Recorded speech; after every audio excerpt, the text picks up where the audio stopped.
This is the summary created from the video. Lecture 39, Work-Life Balance.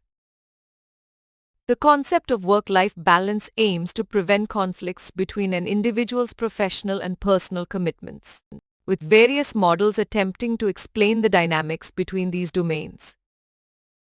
Factors such as excessive work hours, increased participation of women in the workforce, and organizational demands for productivity have contributed to work-life imbalance, leading to negative health consequences.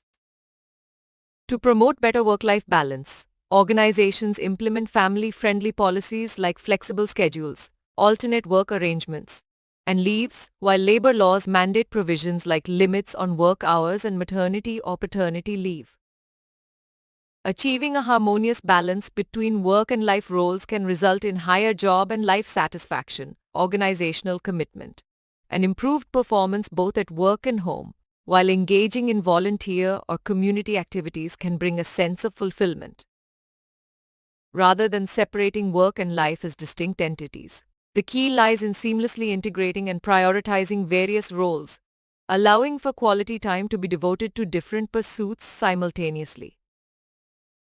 Effective work-life integration requires setting boundaries, learning to say no when necessary, and allocating resources such as time, effort, and energy judiciously across different roles and responsibilities. In essence, work-life balance not only helps avoid conflicts between roles but also promotes overall well-being, with organizations offering supportive policies and individuals harmoniously integrating and prioritizing their commitments through strategic resource allocation.